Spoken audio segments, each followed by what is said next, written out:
Village blog Assam নামৰ YouTube চেনেলৰ আৰু এটা নতুন ভিডিঅ'লৈ আজি আপোনালোকক এনেকুৱা এটা আচৰিত ঠাইত লৈ যাম। এনেকুৱা এটা মনোমোহা দৃশ্য আপোনালোকক দেখুৱাবলৈ চেষ্টা কৰিম, যি পৰিৱেশ দেখিলে আপুনি নিজে শান্তি অনুভৱ কৰিব। আপুনি অলপ সময়ৰ কাৰণে হ'লেও নিজকে শান্তি অনুভৱ কৰিব।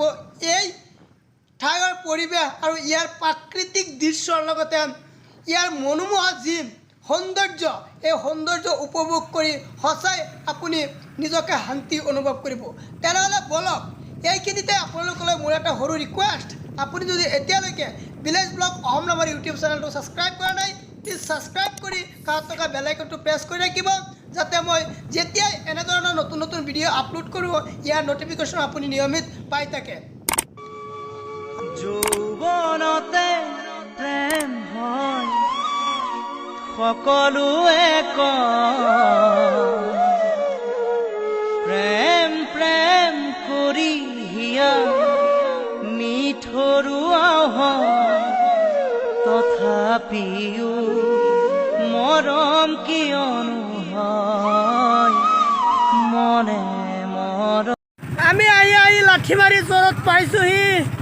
এই লাঠিমাৰী চৰৰ এইটো লাঠিমাৰী নদী হয়, এইটো লাঠিমাৰী নদীৰ কাষে কাষে আমি ব্ৰহ্মপুত্ৰ নদীলৈকে গৈ আছোঁ। মানে এতিয়ালৈকে পানী নাই।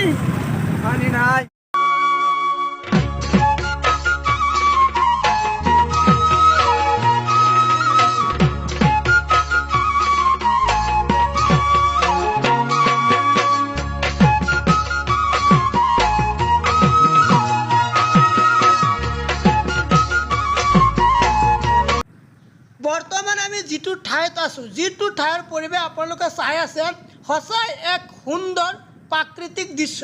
এয়া আমাৰ অসমৰ শক্তি আৰু আমাৰ অসমৰ প্ৰাকৃতিক দৃশ্য। যিটো ঠাইত আমি বৰ্তমান আছোঁ, এই ঠাইখনত বানপানীৰ সময়ত সাগৰ সদৃশ পানী থাকে। আপোনালোকে চাওক কি সুন্দৰ পৰিৱেশ। এতিয়া যিহেতু পানী নাই, সেইকাৰণে ইয়াৰ পৰিৱেশ ইমান ধুনীয়া। নাকাবি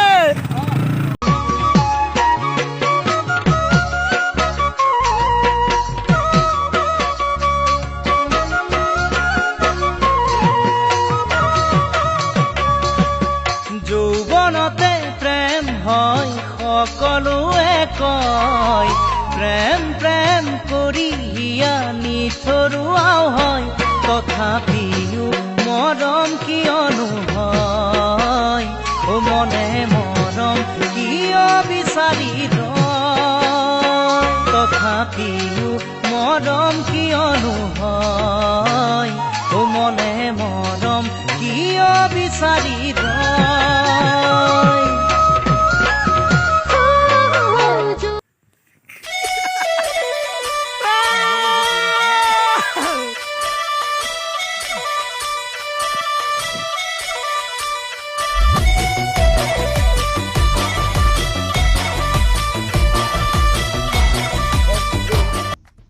এই ঠাইখনৰ কথা আপোনালোকে এবাৰ কল্পনা কৰক। এই ঠাইখন কিমান ধুনীয়া, কিমান প্ৰাকৃতিক সৌন্দৰ্যৰে ভৰপূৰ লাগি আছে।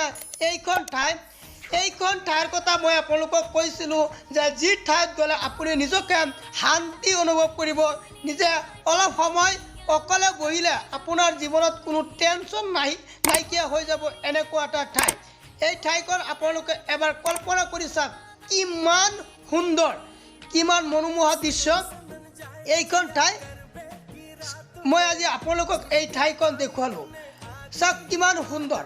চ' ভিডিঅ'টো কেনে পালে কমেণ্ট কৰি জনাব, আৰু এনেকুৱা ঠাই আপোনাক কেনেকুৱা লাগে কমেণ্ট কৰি জনাব। যদি ভাল পাইছে তো লাইক কৰিব, চেনেলটো ছাবস্ক্ৰাইব কৰিব, আৰু যিমান পাৰে আপোনাৰ বন্ধুবৰ্গলৈ এই ভিডিঅ'টো শ্বেয়াৰ কৰি দিব। ভিডিঅ'টো চোৱাৰ বাবে আপোনাক বহুত বহুত ধন্যবাদ।